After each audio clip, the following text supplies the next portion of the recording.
Hey, what's up, Salt Strong family? This is Pat Ogletree, and in this video, I want to talk about a topic that I've been seeing posted in the community a lot lately, and that is having issues with getting your braid tangled up and wind knots on your spinning reels. And I'm going to talk about a couple of different things that we can do that's going to help prevent that. And since we've got a lot of members here that just started fishing or they just started using spinning reels in saltwater, I'm going to go from a entry-level type of solution all the way up to some more advanced stuff. So the first thing that I want to talk about is whenever you are fishing with a spinning reel, always make sure and close that bail by hand. Never let the reel close the bail. If you let the reel close the bail, what's going to happen is you're going to get some twists that are in the line, and also that line can fall down and get wrapped around that spool, and it'll create a mess. Nothing more frustrating than, getting on a hot bite and you go to cast and you've got nothing but a big tangle in your reel. So make sure that when you're using a spinning reel, always close the bail by hand. Never turn the reel to close that bail. The second tip that I want to give you is about spooling your reel. Make sure when you initially spool your reel that you're using pressure, that you're holding that line while you're reeling it in, because you want this as tight as possible. When it's tight and compact on the spool, it's going to have less of a chance of it slipping off that spool and creating a massive wind knot. And also another tip when it comes to making sure your spool is tight, a lot of presentations that we're using in saltwater, we're using a twitch pause. Well, when we're doing a twitch pause, we're basically twitching the reel up and we're reeling slack down. So every once in a while, you should take a long cast and just do a straight reel in, and that way you'll tighten up the line that's on that spool. Sometimes what'll happen is after we do a twitch pause, for half an hour or so, we're loosening up all that line that's on the spool. So when we go to cast, it'll all come off in one big chunk and create a giant mess. So every once in a while, just make a long cast and reel it straight in, and that'll help tighten that line up again.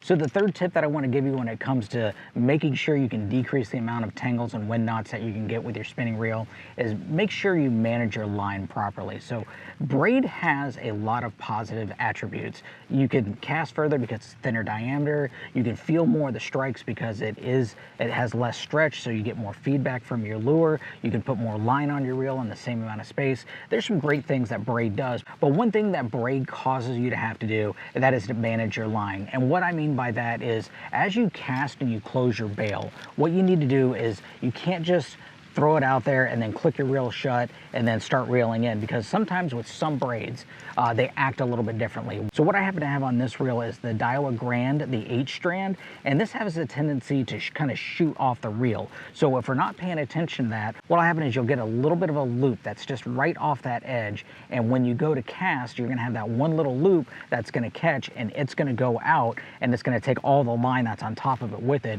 and it creates a giant mess. So there's a couple of things that we can do that can help with that line management after we make that cast. The first one that we talked about is closing that bail by hand. We want to make sure and do that. And the second thing that we want to do is give it a quick tug.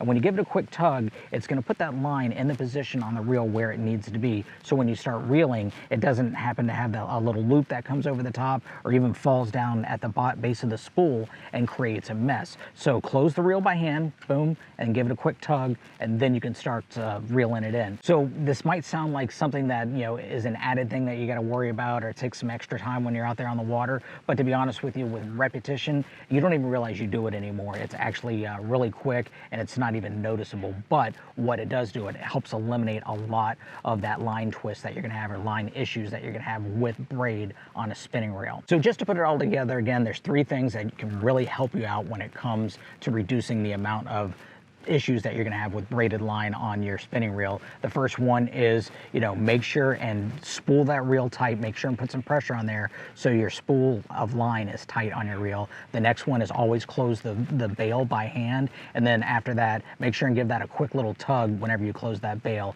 And these 3 things will greatly reduce the amount of issues that you'll have with braid on your spinning reel. And if you're looking to pick up some new line, we do happen to have some at Fish Strong. We have both the Power Pro and we also have the Daiwa Grand. I actually like the Daiwa Grand. I've been a big fan of Power Pro, but ever since that I've switched the Daiwa 8 Grand, I'm actually liking it a little bit better. I actually like the way that it handles, and it's been a really good line for me. So check that out at fishstrong.com. And if you're new to Salt Strong, just know that we are the best online fishing club in America, where we guarantee that you'll catch more fish in less time, save money on all the tackle tackle that you need. And with that, we actually have an app that's called Smart Fishing Spots that tells you the exact spot and time that you need to be fishing. And this is all available at saltstrong.com. So for more information, go to saltstrong.com, and we hope to see you in the insider community soon. Have a great day. Thanks for watching.